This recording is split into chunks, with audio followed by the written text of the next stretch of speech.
Hi, തമിഴിൽ കണ്ട ആരും പേടിക്കണ്ട. ഇതൊരു ഹിന്ദി അക്ഷരമാല ട്യൂട്ടോറിയൽ ഒന്നുമല്ല.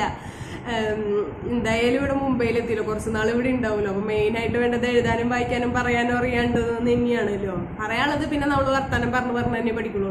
കുറെ നാളായി എഴുതിയിട്ടും വായിച്ചിട്ടൊക്കെ. അപ്പോ ഓർമ്മയുണ്ടോന്ന് അറിയണല്ലോ.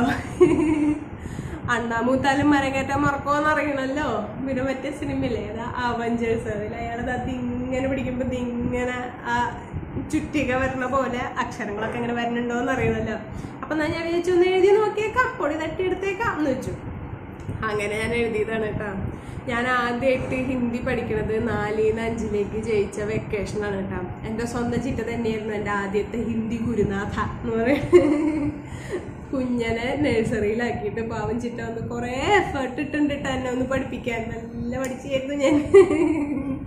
അപ്പോൾ പാവം കുറേ എഫേർട്ട് ഇട്ടാട്ട് എന്നെ പഠിപ്പിച്ചത്. അതുകൊണ്ട് എന്തായി, സ്കൂള് തുറന്ന് ക്ലാസ്സിൽ ചെന്ന് കഴിഞ്ഞപ്പോൾ ഹിന്ദിയൊക്കെ വേഗം എഴുതാൻ പറ്റുന്നു. അന്നേരം പിള്ളേരെങ്ങാനും വിചാരിച്ചിരുന്നോ, ഓ അഞ്ജന നിന്റെ ബുദ്ധി വിമാനം തന്നെയെന്ന് അങ്ങനെ എങ്ങാനും വിചാരിച്ചിട്ടുണ്ടെന്നുണ്ടെങ്കിലും അതിന്റെ പിന്നിലെ കണ്ണീരിങ്ങിനാവും ഞങ്ങൾക്കല്ലേ അറിയുള്ളൂ.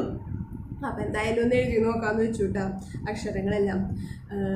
ഞാൻ വിചാരിച്ചു എന്തായാലും എനിക്ക് അറിയാതൊക്കെ ഉണ്ടെന്നുണ്ടെങ്കിൽ നമുക്ക് ഗൂഗിളിനോട് ചോദിക്കാമല്ലോ. ഗൂഗിളിന് അറിയാത്തതായിട്ടൊന്നുമില്ലല്ലോ. പക്ഷെ ദൈവ സഹായം കൊണ്ട് അതിൻ്റെ ഒന്നും ആവശ്യമുണ്ടായില്ല കേട്ടോ.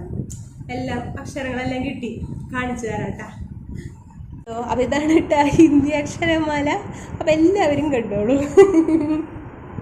അപ്പം ശരി, നമുക്ക് അടുത്ത വീഡിയോയിൽ കാണാം കേട്ടോ. ബൈ.